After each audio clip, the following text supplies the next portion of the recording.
The story begins with a man from Tao's tribe setting out on a hunt with the people of his settlement. After a brief scouting, he ordered all his companions to prepare for the hunt.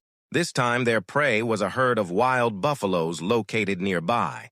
Tao slowly began to move toward them, and upon his signal, everyone simultaneously attacked the wild buffaloes.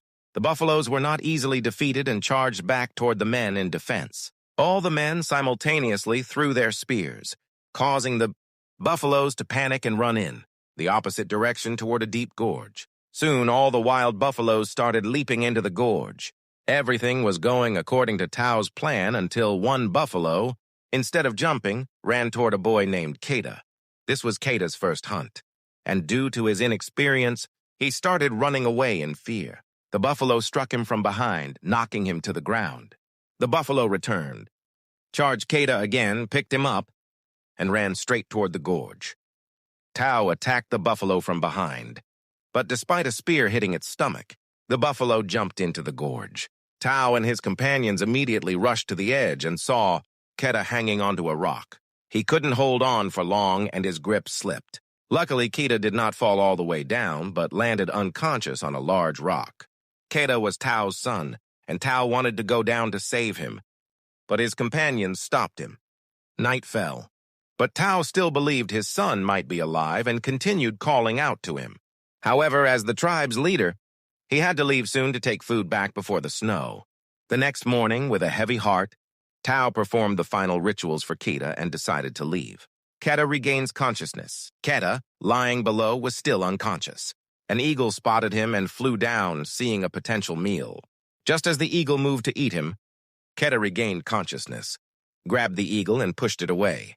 Seeing himself on the rock, Keda was terrified and started shouting Tao's name for help. Soon he realized he was alone. Keda decided he would not die easily and chose to climb down. His foot slipped, but he grabbed the rock again. With no support from below, he held onto the rock with all his might. It started raining heavily, and the collected water below quickly turned into a river. Believing this was his last chance, Keda jumped into the river without hesitation. The next morning, he woke up in a desolate place. He noticed his leg, which he couldn't move. Removing his boot, he saw his foot was badly swollen due to a dislocated bone. He used 2 stones to support his foot, then brought the dislocated bone back into place. He strapped a piece of wood to his boot for walking support.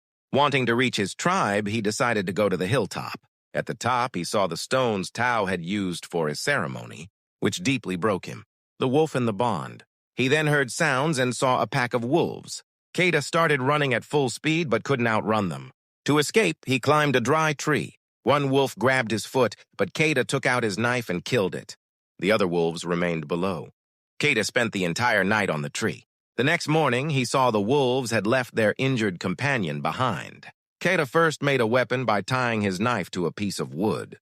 He approached the injured wolf to kill it, but his heart melted seeing its wounded state, and he decided to spare its life. For his own safety, he tied the wolf's mouth with a rope, picked it up on his shoulder, and headed to a cave where they spent the night. The next morning, Keda was applying herbs to his wound when the wolf untied the rope.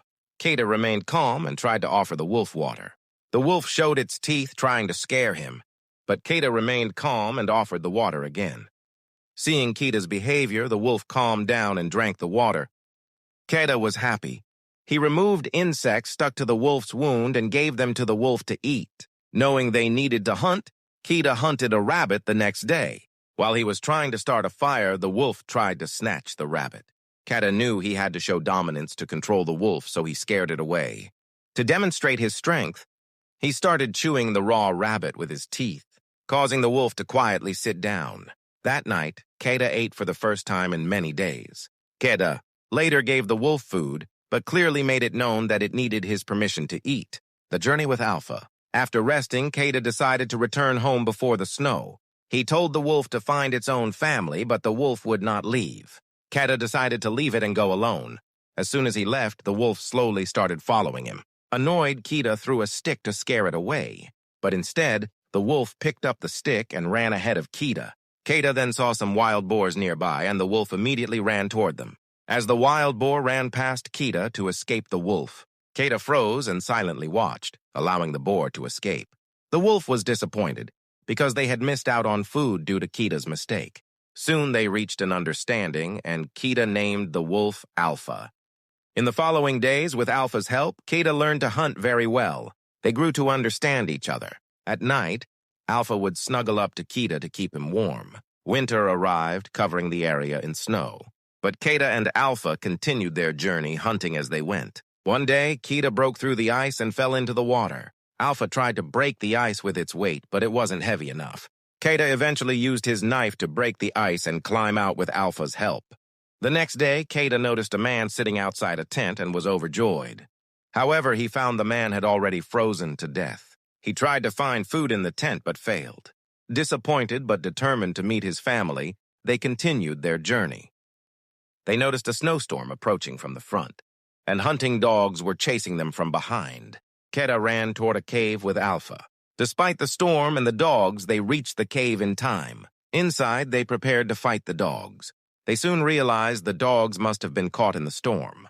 Keda thought the danger was over, but Alpha remained ready to attack, facing the wall. A few seconds later, a black leopard appeared and attacked Keda. Alpha jumped in front of the leopard to save Keda, and a fight began.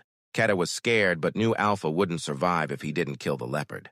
He gathered his courage and shot an arrow at the leopard, killing it. Keda called out to Alpha, who was lying with the leopard. After repeated calls, Alpha managed to free itself from the leopard's grip. It ran toward Keda but collapsed due to its injuries. Keda knew Alpha had saved his life many times and was determined to take him home.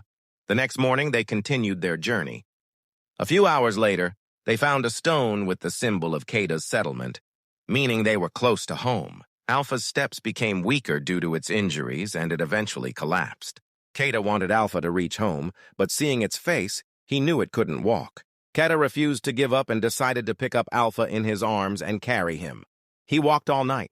The next day, relying on his courage, he crossed many mountains. Finally, he saw his settlement. He carried Alpha straight toward the settlement and collapsed upon arrival. Tao was shocked to see Keda alive and immediately held his son. Keda's mother arrived, having lost all hope of seeing him again. Keda was happy to see his parents, but then he asked his father to save Alpha at all costs before fainting. When Keda woke up, he learned that Alpha had given birth to many babies. This meant Alpha was a female wolf who had been pregnant throughout their entire journey. Despite her condition, she fully supported Keda. Knowing this, Keda's love and respect for Alpha grew even more. Wait for the next part.